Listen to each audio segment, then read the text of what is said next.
et bienvenue dans votre magazine T'as vu, présenté par les Master 2 en journalisme de l'Université catholique de Lille. Au programme aujourd'hui, la réouverture de la piscine de Roubaix, le Ripper Café de Villeneuve d'Ascq et le portrait de Romain Rossi, un jeune skipper lillois.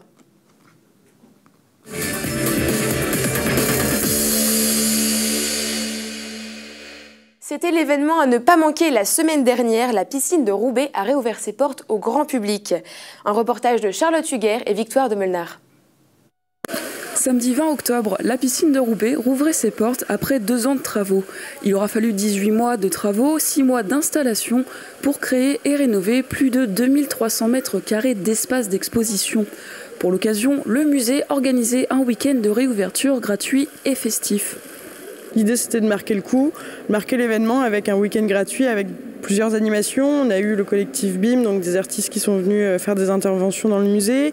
On a également eu de la musique avec le groupe Close Harmonie, avec Nicolas Daquin et son accordéoniste, avec également Sylvain Groux, le directeur du CCN, qui nous a fait le plaisir de venir avec Caroline Casatsu pour un moment de grâce pour clore la soirée samedi soir. Pour nous, c'est important d'offrir à notre public ces moments de gratuité. C'est aussi l'occasion pour les Roubaisiens de se retrouver dans leur musée. Au total, plus de 8000 visiteurs étaient présents pour célébrer la réouverture. Construite dans les années 30, cette piscine municipale devient musée d'art et d'industrie André Diligent en 2001. Depuis, elle est l'un des musées les plus réputés de la région, de quoi créer des liens forts avec le grand public. C'est la première fois que je viens à la piscine. J'ai entendu parler évidemment du musée et je la visite avec des membres de la famille. Et c'est d'autant plus émouvant que ce sont des résidents de Roubaix qui connaissaient la piscine avant le musée. Donc ils ont plongé quelques petites têtes dans la piscine à l'époque de leur résidence roubaisienne. C'est un souvenir partagé et c'est aussi beaucoup d'admiration de l'œuvre qui a été réalisée ici au sein même de cette piscine exceptionnelle. Désormais, la piscine compte une nouvelle aile, 3 nouvelles salles d'exposition et une galerie, mais aussi un nouveau bâtiment créé au niveau de l'ancienne entrée. De quoi accueillir les 1000 nouvelles œuvres que le musée a reçues pour l'occasion. Des œuvres qu'on avait dans nos réserves suite à des dons, des legs, des achats aussi. Et on a eu également énormément de dépôts de musées nationaux et d'autres musées, notamment pour la galerie de sculpture avec des œuvres qui ont été déposées par le musée d'Orsay, par le centre Pompidou. On continue les saisons d'exposition comme on le faisait avant avec 3 saisons d'exposition par an avec 4 à 5 expositions par saison. Donc du coup, voilà, on espère pouvoir tenir ce rythme et offrir toujours au public à la fois des rencontres avec des artistes connus internationalement ou nationalement, et puis aussi des découvertes d'artistes qui sont soit tombés dans l'oubli, soit plus contemporains. Cette nouvelle saison débute avec 3 grands artistes, Hervé Di Rosa, Pablo Picasso et Alberto Giacometti. La piscine a donc encore 2 beaux jours devant elle. Victoire nous a rejoint sur le plateau pour en parler. Bonjour Victoire. Bonjour. Alors pourquoi les travaux ont pris autant de temps ? Alors en effet, ils ont duré 18 mois, les travaux, avec 6 mois de fermeture en plus. Déjà, il y a eu des travaux. Pourquoi ? Tout simplement parce qu'il y avait une saturation de l'espace dans le musée. De base, il était prêt à accueillir environ 60 000 visiteurs et il comptait environ 200 000, 250 000 visiteurs par an. Donc c'est vrai qu'il y avait une nécessité de travaux. Et le 20 octobre, donc le jour de la réouverture du musée, c'était la date limite en fait vraiment pour le musée de la réouverture. Ils ont eu des complications, notamment avec les ouvriers, etc. Bref, les travaux ont un peu pris de temps et ils ont commencé à partir d'octobre 2016. C'est là que le chantier s'est installé et progressivement, au fil des mois, ils ont installé les nouvelles salles, enfin la nouvelle aile, reçu les pièces, etc. Et il a fermé donc le 2 avril 2016, ce qui fait que voilà, il y a eu plus de 6 mois de fermeture et c'est pour ça aussi qu'ils n'ont pas donné de date officielle tôt. Voilà, ils l'ont donné, je crois, une semaine avant voilà, la réouverture officielle parce qu'ils ne savaient vraiment pas au niveau du délai, ils étaient un peu courts. D'accord. Et comment a été imaginée la nouvelle piscine? Est-ce que vous pouvez m'en dire un peu plus là-dessus? Alors c'est un projet de Jean-Paul Philippon qui a commencé à élaborer le projet en 2011 et il avait déjà en plus réalisé les transformations de la piscine municipale à l'époque entre 1993 et 2001. Alors voilà, le socle du projet c'était la nouvelle aile dans l'axe du bassin principal et autour de ça plusieurs plusieurs salles en ont découlé avec différentes expositions, etc. Une salle sur l'histoire de Roubaix, donc qu'on voit dans le reportage où la responsable de la communication a été filmée, sur l'histoire politique, économique, sociale de Roubaix, voilà, avec la grande fresque par exemple. Aussi une galerie de sculptures modernes qu'on voit également, donc ça rajoute des œuvres supplémentaires à la collection du musée. Une seconde salle d'exposition temporaire, puisqu'il n'y en avait qu'une seule auparavant dans le musée, où d'ailleurs se tient l'exposition de Pablo Picasso actuellement. Et enfin, des espaces d'accueil des groupes, des espaces de repos, voilà, un vestiaire également. Enfin, c'est vrai que c'était aussi pour faciliter un petit peu, désencombrer surtout le musée et faciliter les passages. Très bien, merci Victoire. À Villeneuve d'Ascq, maintenant, une association nationale loue des locaux à des bénévoles qui réparent tous les objets électroniques qui nous posent problème. Un reportage signé Caroline Delattre et Charlie Kreter. Depuis 2014, ici, dans la métropole lilloise, les Repair Cafés se sont implantés en nombre. Ici, à la mairie de Villeneuve d'Ascq, des bénévoles aident des personnes à réparer des appareils électroniques plutôt que de les jeter. Ils se réunissent tous les 4 mardis du mois et aujourd'hui, c'est le grand jour. Nous allons donc rencontrer les bénévoles pour mieux comprendre leur initiative. Nous sommes donc rentrés dans le Repair Café qui se situe à la mairie. Nous avons trouvé un bénévole parmi ici donc cette soirée qui est donc mardi 23 octobre. Je le laisse se présenter. Qui êtes-vous ? Bonjour, je m'appelle Alexandre Debreuck. J'ai créé l'association Le Jardin d'Ébène. C'est une association qui a pour but de travailler sur la réduction des déchets et la lutte contre le gaspillage. Alors, quel est vraiment le concept de ce Repair Café? Parce qu'on voit ici, donc il y a des outils, il y a des bénévoles et il y a des personnes qui sont un peu démunies face à des machines qui ne fonctionnent plus ou pas. Oui, l'idée c'est d'apprendre aux gens à réparer soi-même.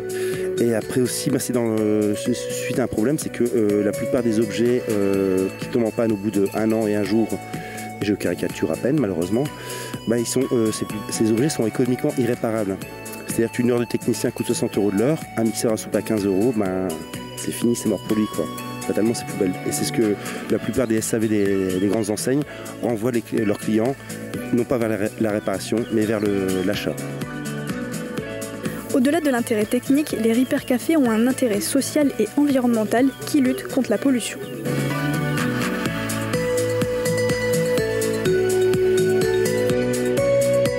Après, il y a le recyclage. Il y a une règle dans la thématique des déchets et aussi selon le Grenelle de l'environnement. Il y a la règle des 3 R. C'est réutiliser les ressourceries, donc Le Bon Coin ou Emmaüs, c'est réutiliser l'objet. Après, c'est réparer. Et la dernière phase, c'est recycler. Parce qu'un appareil à lave-linge qui part au recyclage, on va pouvoir récupérer 95% des matières premières. Le smartphone, on va pouvoir seulement récupérer 16% des matières premières. Un projet ambulant qui séduit un public de tout âge venu réparer ces appareils défaillants et leur donner un second souffle de vie. Donc nous avons vu qu'un vélo était abîmé et nous avons donc voulu rencontrer l'utilisatrice de ce vélo, du moins certainement votre enfant. Oui, la propriétaire du vélo. Et apparemment, ils veulent utiliser une imprimante 3D pour pouvoir réparer ce vélo. Donc est-ce que vous pouvez nous expliquer qui êtes-vous et quelle est l'histoire de ce vélo? Alors, je suis une habitante, on est des voisins. On a acheté ce vélo à Emmaüs pour notre fils qui a 3 ans. Et du coup, on essayait de le réparer. Il y avait vraiment un endroit où on ne comprenait pas ce qui se passait. Donc voilà, c'est pour ça qu'on est venu ici. On a essayé de trouver des pièces pour réparer avant sur Internet, mais il est trop vieux. C'est vraiment un vieux vélo vintage. Donc voilà, c'est pour ça qu'on est venu ici. En fait, il y a les 2 morceaux de plastique qui, du coup, étaient trop abîmés, trop vieux. Ces morceaux de plastique n'existent plus parce que le vélo est vraiment vieux. On pensait même pas que c'était comme ça que ça fonctionnait. Et finalement, en le triturant dans tous les sens, on a trouvé. Et donc, il faut reconstruire ces morceaux de plastique et les reconstruire même un peu plus pour pouvoir remplacer ça. En plus de la maillerie, d'autres Repair Cafés se tiennent tout au long de l'année dans la métropole lilloise. Le 3 décembre, les bénévoles de l'association Les Jardins d'Ébène se déplaceront notamment à Grande-Synthe. Caroline nous a rejoint sur le plateau. Bonjour Caroline. Bonjour. Alors, est-ce que cette association permet de créer du lien social? Oui, c'est vrai qu'elle crée beaucoup de liens sociaux. Comme on a pu le voir dans le reportage, souvent les bénévoles sont des retraités, des personnes qui vraiment s'y connaissent en bricolage, ils adorent faire ça. Il y a même des professionnels du bricolage qui viennent le soir donner un petit coup de main à ces gens qui sont un peu perdus. Et ça crée dans chaque Ripper Café vraiment une communauté. Et c'est ce que nous disait du coup le responsable des Jardins d'Ébène. Les retraités qui sont venus ont fait un groupe et maintenant ils vont dans tous les Ripper Café à chaque réunion. Et maintenant, c'est comme il nous a dit, c'est devenu un groupe de potes. Donc c'est un petit groupe de potes de retraités qui se baladent de Ripper Café en Ripper Café. D'accord. Et alors, est-ce que les réparations sont légales? Parce qu'il y a quand même des lois là-dessus. Ouais, c'est vrai que c'est un peu compliqué. Ça joue sur la concurrence déloyale. Si on aide quelqu'un à réparer un objet, on est obligé de lui demander de l'argent. Donc c'est vrai que souvent, on leur dit non, etc. Mais comme c'est dans le cadre d'une association et que c'est vraiment un don de ses connaissances, on aide de manière bénévole, là c'est, on va dire, légal. D'accord. Et j'ai entendu que vous avez aidé à réparer quelque chose. Oui, effectivement. Un peu? Alors avec Charlie, on s'est rendu sur le tournage et malheureusement, notre micro, on avait un petit jus dans le fil, comme on dit. Il y avait un petit craquement. Et puis, c'est tout naturellement que les bénévoles nous ont dit « mais il n'y a pas de problème, on va vous aider ». Et en 2-3 clics, hop, on a remis le micro et plus de problème dans le micro. Donc voilà, c'est très sympa tout ça alors. Merci Caroline. C'est un jeune Lillois, Romain Rossi, qui est fan de voile, qui va s'en aller participer à la Route du Rhum le mois prochain. Un portrait signé Antoine Zetlicki et Armand Lavenne.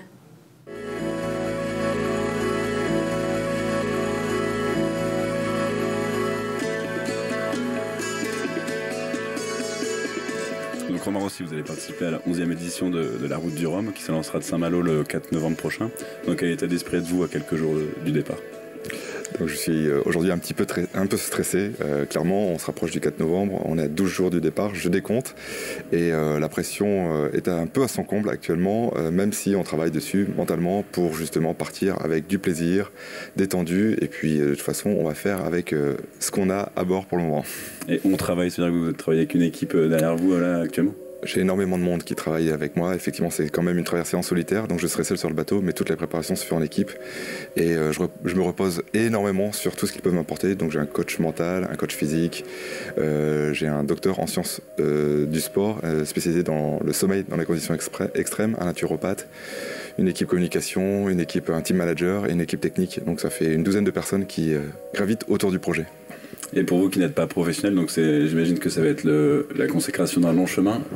Comment vous êtes qualifié à cette course du coup? Depuis combien de temps vous travaillez dessus? C'est un projet qui a pris plus de 3 ans.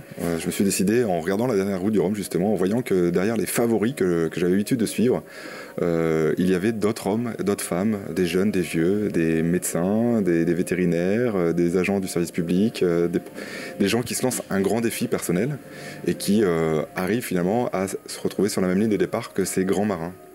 Je me suis dit, pourquoi pas moi finalement, tout simplement. Et c'est à partir de là que le projet a commencé. Sauf qu'un projet comme celui-ci, pour un amateur comme moi, qui démarrait d'une feuille blanche, puisque je ne connaissais personne dans le monde du nautisme, de la course au large, et j'étais pas intégré dans le sérail, effectivement, j'avais tout à créer. Donc je partais, la marche était haute, et finalement, plus de 90% de mon temps a été consacré à la gestion du projet. Donc c'est avant tout l'entrepreneur qui part plutôt que le marin. Ouais. Mais c'est un peu pour tout le monde la même chose, mais souvent les gens m'imaginent plutôt en train de m'entraîner à tirer des voûtes ou à gérer mon bateau, alors qu'en fait finalement non, je suis plutôt un chef d'entreprise aujourd'hui qui a mis toutes les chances de son côté pour pouvoir réussir ce projet. L'objectif pour du coup dans 12 jours c'est quoi? Donc de prendre le départ, c'était l'objectif au départ, donc là mission réussie, et ça c'est chouette parce que c'était ce que j'étais venu me prouver, que j'étais capable de prendre le départ de la Route du Rhum.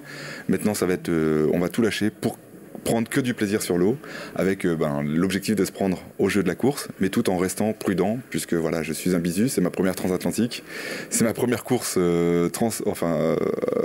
offshore en solitaire, et en plus de ça, je suis en compétition, donc voilà, on va quand même essayer de faire ça proprement, et donc une sortie de Manche en toute sécurité, avec au milieu de 124 bateaux, tous les accompagnants, donc il va y avoir du monde, le trafic maritime également, les pêcheurs, donc il va falloir vraiment faire attention jusqu'à ce qu'on soit sorti de la pointe de la Bretagne, et puis après un passage de golfe du Gascogne, on va dire en étant prudent, puisqu'on va avoir quelques systèmes météo, certainement 1 ou 2 dépressions à passer, et puis après on lâchera un peu les chevaux en fonction du positionnement quand on arrivera sous les tropiques.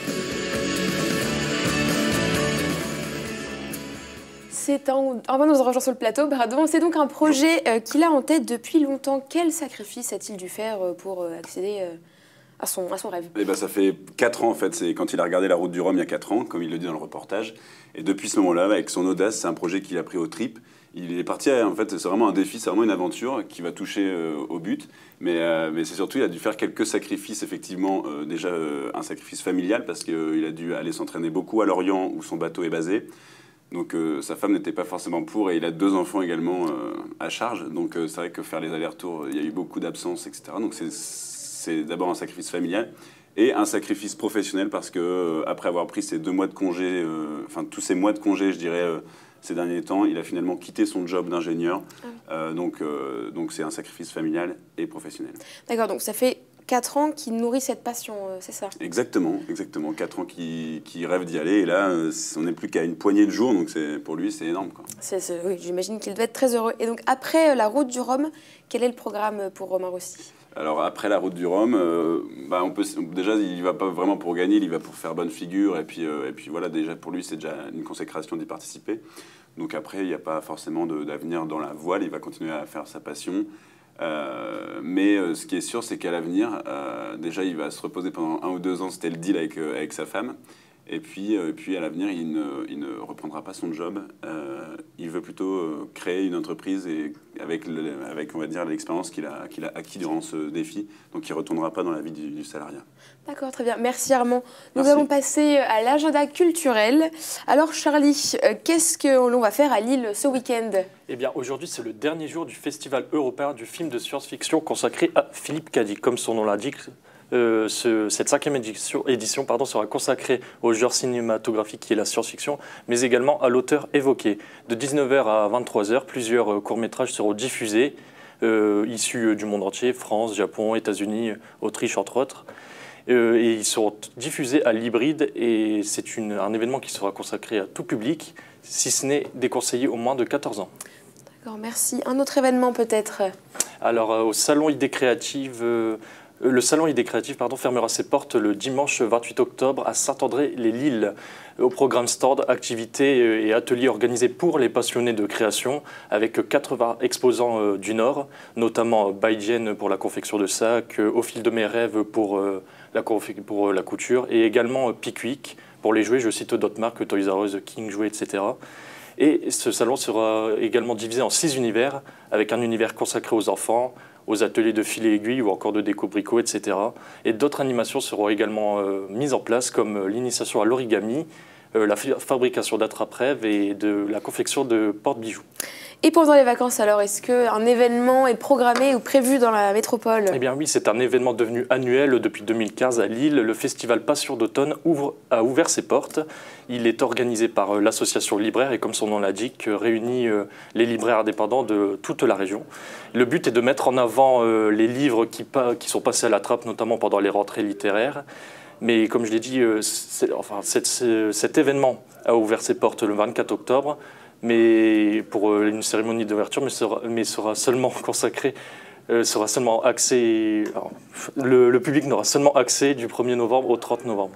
Ok, d'accord. Une petite préférence sur un des événements que vous avez cités, Charlie? Plutôt passionné de cinéma, donc je vais me diriger vers le festival cinématographique consacré à Philippe Cadic. D'accord, et vous, Armand, un avis peut-être? Cadic, c'est un réalisateur que j'aime bien, donc voilà. Un beau programme, donc merci de nous avoir suivis. On vous retrouve dans 2 semaines pour un nouvel épisode du T'as vu.